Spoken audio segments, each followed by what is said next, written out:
just want to share with our audience how they reduce their cortisol, the new yes. technique. Okay. All right. That you just shared with us. So Do I start now, or is this the start where you guys Yeah. are making fun of me? No, I'm starting. Oh, okay. I didn't know if we were keeping that in too. Okay, which we can, because this is, okay. So I came in to my best friends to tell them something wonderful, because it is a tip, and I tried it twice, so I don't know. So it's a proven method. So yes, it was on Instagram, and okay, here we go. So this is a tip because of cortisol. That is a huge thing that we talk about a lot, is the cortisol levels. So a neurologist said, stick out your tongue for 40 seconds. You have to stick it out, not just a little, like a big stick out. And this removes the cortisol faster than pills and breathing exercises. So it said a neurologist made her patient stick out his tongue for 40 seconds.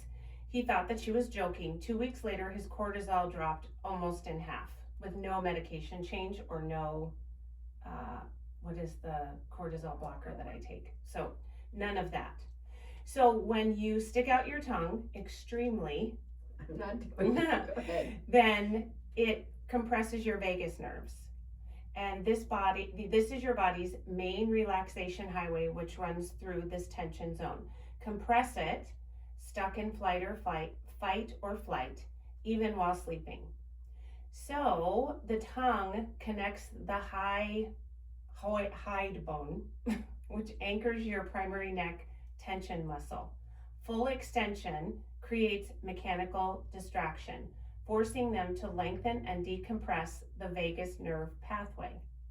So I know it sounds silly, but we're trying to figure out ways to lessen cortisol, sleep better, Yes. not feel like overwhelmed, Yes. without taking more stuff.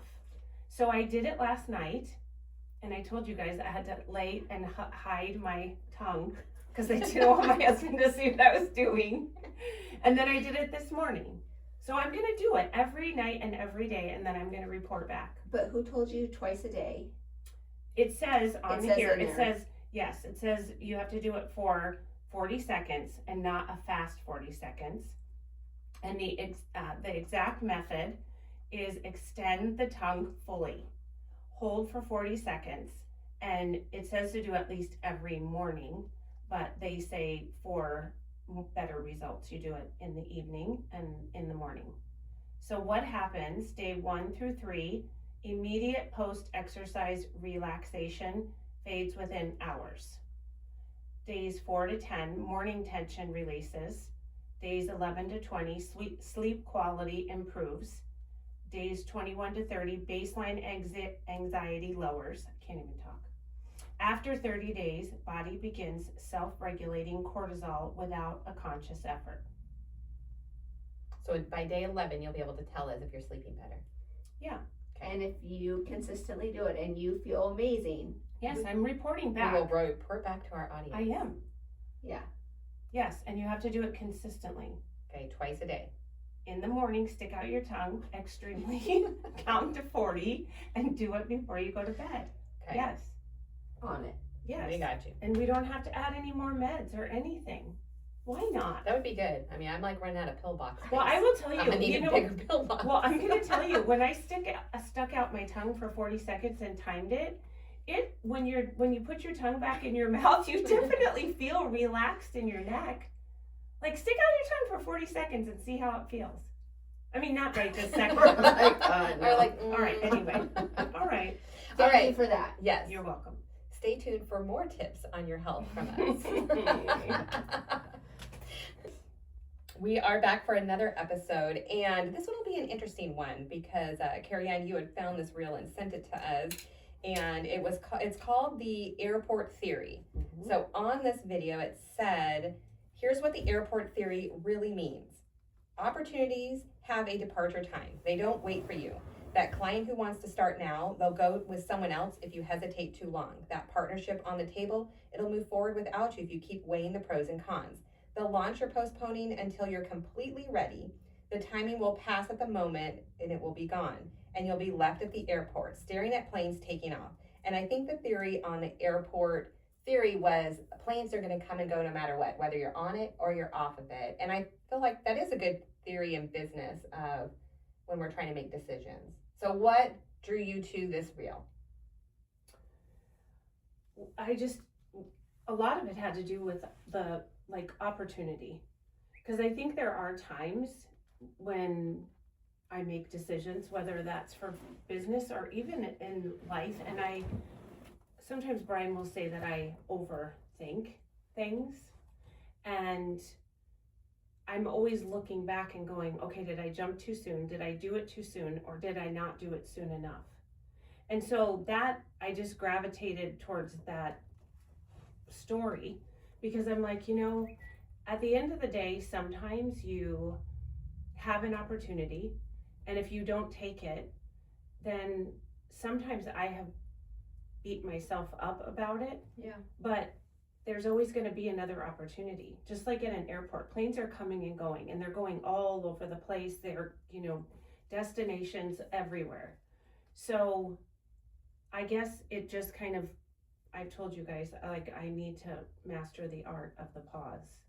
Yeah. And where am I going? What plane am I going to jump on and be like, hey, let's just see where this goes? And what plane am I going to jump on that I made the decision to do that? So it just when you're standing in an airport, you just are seeing planes and people and things going constantly. So I think though you have to know where you want to go. Yeah. Right? Because if you're just willing to jump on any plane, it could take you somewhere you don't want to go. I in the consulting world, and honestly, even when I had the other company, I saw so many people that had amazing opportunities right in front of them, and they were afraid to take that step. They knew that that was the destination that they wanted to get to, but they talked themselves out of being ready. Oh, I need to have this one funnel ready. Mm-hmm. No, you don't. You have people coming to you right now that want to use you today. Oh, well, I don't know. I'm worried about, you know what I mean? And that, to me, when I heard it, I was thinking that is that plane taking off. They're not worried about why you're not there. Someone else is that's part of it, seat. Right? I mean, you're not there. They're like, okay, yeah, nobody's in that seat. We're going. Or they give your seat to someone else, someone who did show up. Right? That's kind of how I took it. Yeah. It was if you're thinking about, I know there's things I'm always okay, I'm going to do this. I need to get this. And then a year goes by. And I'm like, okay, I didn't do that. Well, I'm going to do it this year. And then I'll see someone else has done something that I was wanting to do. Mm-hmm. And I'm like, dang, why did you not do that? You could have been done by now had you, not gotten your own way. Well, they even took it one step further to think okay, I jumped on a plane and then I went somewhere and I'm like, oh crap, this isn't where I wanted to go. But I learned. Yeah. I had an adventure, I learned, and then what am I going to do from there? Yeah. Jump on another plane. It's just one of those things where you just don't stop living.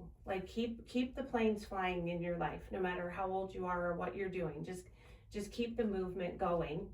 And now, have I jumped on planes where I have to really, really sit there for a little bit because there's no plane coming back right away? Absolutely.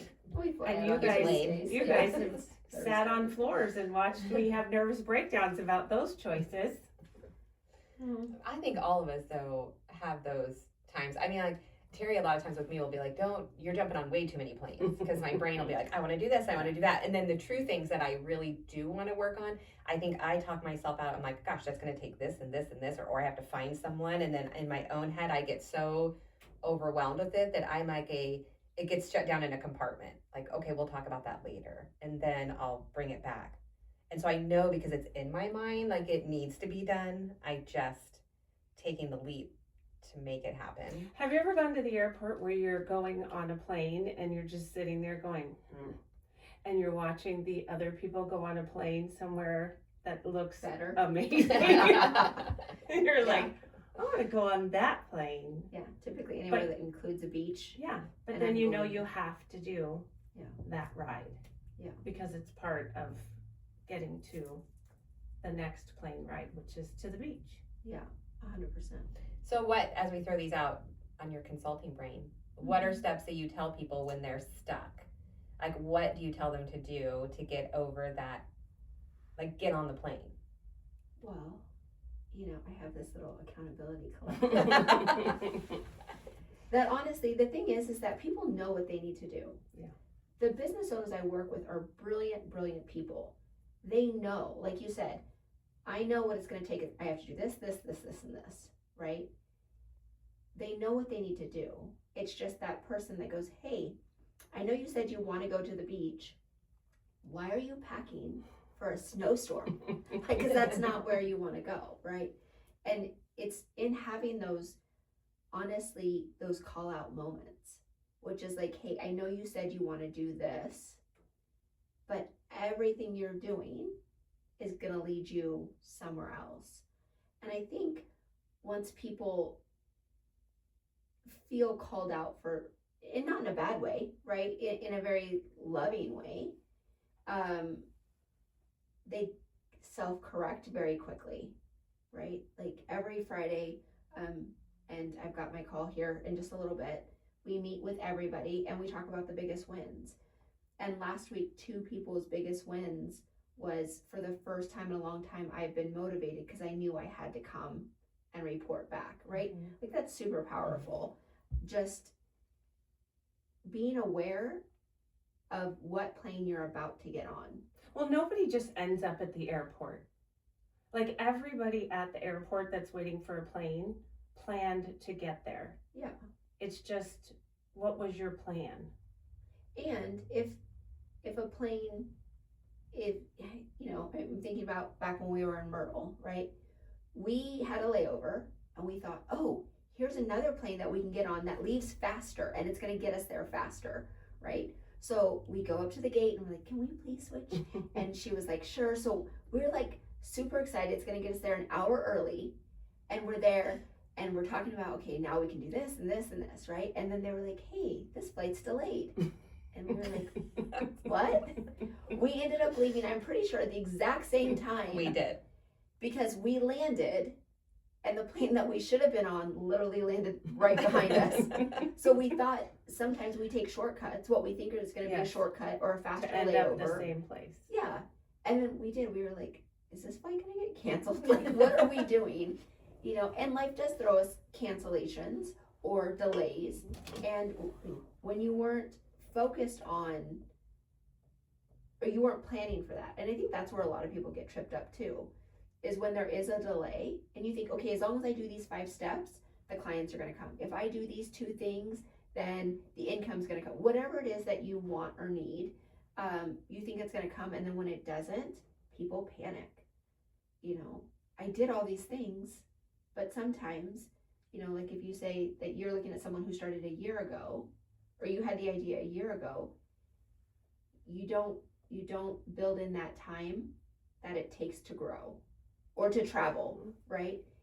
You're starting here and you're going to end up there, but you don't think about how long it's going to be before you get to that destination. And you also don't know, is it going to be a bumpy ride? I feel like all entrepreneurship's a bumpy ride. I think life is.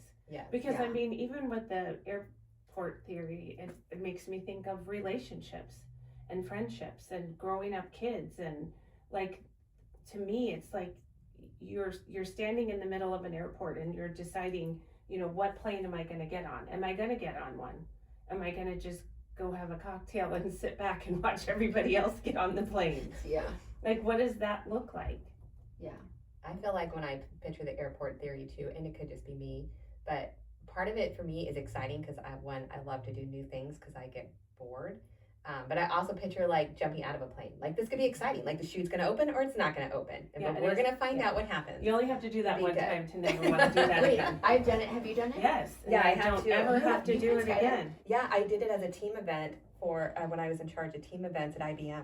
And you did it too? Yeah, Brian and Kaden and I did it. Wow. I don't ever have to do it again. I feel like you're way too logical, and you're like, no, I'm smart. Oh, if you see the picture of me hanging out the door, I'm praying. I look like I'm praying to God. Oh goodness, yes. Yeah. And Brian waited for me and Kaden to get out because he was like, I need to make sure to watch over these guys. Yeah. My first chute didn't open. And so, you know, when they take you through the classes to learn how to twirl right so that you can undo one and then you pull your emergency. No, I didn't have I had that. to pull the We didn't have a class. emergency. I just Did signed you a whole just bunch jump of out of a waivers. plane all by yourself with nobody on your back? No, I had someone on my back, but we had to go through the classes of what you do, and I had to pull the emergency string. Yeah, because our first chute didn't open right.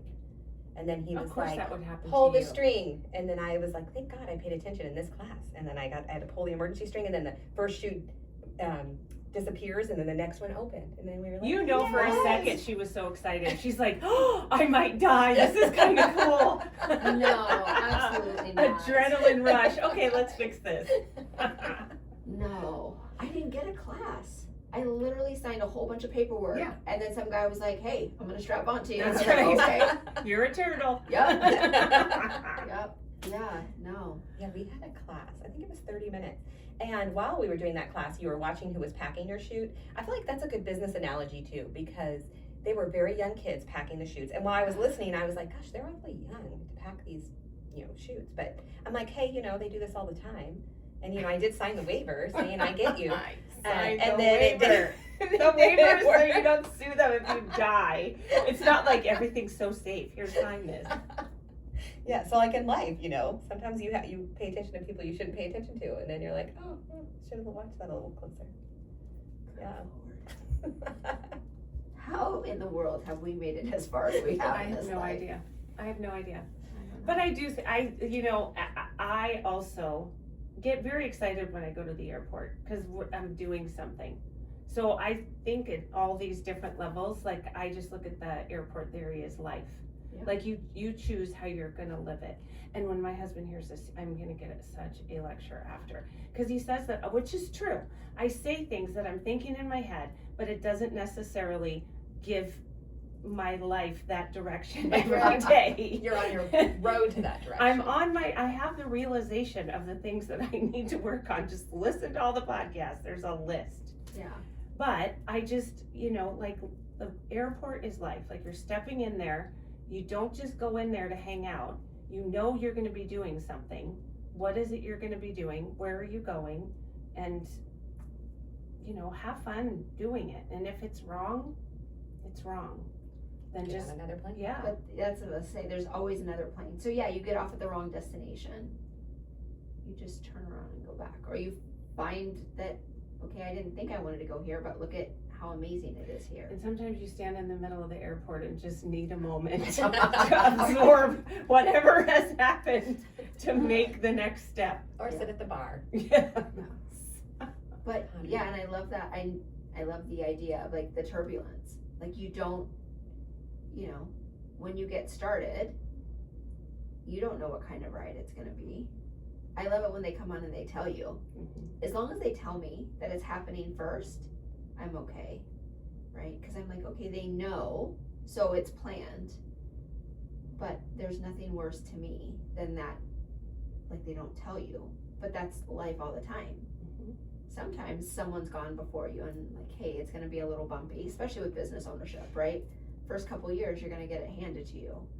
And then it smooths out for a while and you think, oh, okay, I'm good now. And then all of a sudden the bottom drops out. You're like, oh, wait, hold on, and then it smooths out again. And don't you have to have a lot of faith? Because at the end of the day, you are not flying the plane. You don't even really barely see who's flying the plane. Yeah. And we don't know what kind of day they had or what they're doing or all of it together. Yeah. And so you have to sit down and just have faith that we're going to get there safely. Yeah, that's scary. I just feel like if they're on the plane, I'm okay. Like if they're willing to get in that plane and fly, like when we had mechanical issues on a plane and the pilot was sitting right next to me and then he was like, yeah, they'll fix it. And I was like, hey, if the pilot's getting on, we're fine. So I don't know why. I'm just like everything in faith. Like I have faith that if you're going to get on, you don't want to die. So I'm not going to die. And so I don't know. I feel like that in business too. I just have faith. Like something, it's all going to work out. I don't care. Sometimes the valley is very low, and I like to have a conversation with the Lord that I've been in a valley a long time, and I feel like I've missed a lesson that He's trying to teach me, and I've yet to listen. And so I'd like to get out of the valley, but I feel like, I don't know, in entrepreneurship, you're going to have faith no matter what, because the ride is wild. Yeah. In life in general, the second you find a higher power, right, and you have that faith, everything, you still get the turbulence, you still get the valleys, you still get the mountains, you still get all of that. But then when you know, in that way, you do know who the pilot is, right? Mm-hmm. Like, and then you know, okay, he's never crashed before, so we should be okay. Sometimes you're like, wait, did you forget to get on this plane? You know, there's people back here, right? It's a little bumpy. He's just testing that faith. He's like, faith is mustard seed. Is it there? Let me just drop the plane a little bit. Let's And see. don't lean the chair back, because everybody will be upset at you. Mm-hmm. That's not allowed. And I'm going to circle back before, we wrap up too, when you're talking about, your group. I do think, for anyone in business, I think accountability is so important, because I feel like more people, like even with us, we're accountable, with each other too. And I feel like when you're trying to do something, in your mind, there's 1,000 ways to make it that it's not going to work. But when you talk it out to other people, and then someone's like, oh, well, that's simple. I know someone who can help with this and then all of a sudden, what maybe you've been holding back for a year, like the clouds open, and you're like, oh, well, I can make that happen. But you wouldn't do that just staying in your own head and not being around other business owners who are, also trying to figure out what to do. No, 100%. I think that really is the biggest growth that we're seeing, is because people are in rooms with other people who have great ideas, and there are several instances already where someone's like, oh, I have a guy that does that. Oh, I know someone. Or you just encourage each other, right? Like, you hear on Monday, my goal is to do, I've got an event, I'm really worried about it. On Friday, the event was amazing, and now you're not keeping that inside. You now have, I think on Friday there were 15 people on the call that were like, this is so awesome, I'm so excited. Or as soon as they got on the call, people were like, how was your event? And to have other people excited for you, knowing that you guys are all in it together, right? That just changes the narrative, because I think we get stuck in our heads. Who am I to try and do this? Or, man, I'm gonna do it. Does anyone even care? And to have not only, like, obviously I'm facilitating it, but what I'm creating is an amazing group of people who want to celebrate and encourage each other. And I got a little emotional. We know that I'm not the emotional one, right? But on Friday, I remember I hung up off the call, and I was so emotional, because to watch these people feel seen, heard, and validated by not just me, like, who am I, whatever, right? But an entire group of people championing, You got it. is that it? One another. Yeah. Everybody should have that. And you don't have to, it doesn't have to be through, working with me, obviously, but groups of friends or other business owners, you talk all the time about, like, show me who you go with, I'll show you who you are. We've learned the power of 5. The 5 people you hang out with most is who you become like. So are you at the airport with people who are excited to get on that flight? Are you, with people who are making sure that your bags are packed and that your parachute is good? Or are you with people that are just, like, wandering around and hope that they land somewhere? Right? Yeah. I love it. And I love hearing, like, other women who are succeeding and getting that excitement back. Yes. Because I feel like you can get where the plane is so turbulent, you get lost. Yeah. And you forget where you're going and the happiness and that the end result will be. But when you're around other people, you start seeing that. I love it. Well, everyone, tell us what your airport theory is, and what you're doing in your business. And we'll see you next time. Bye. Should I stop it?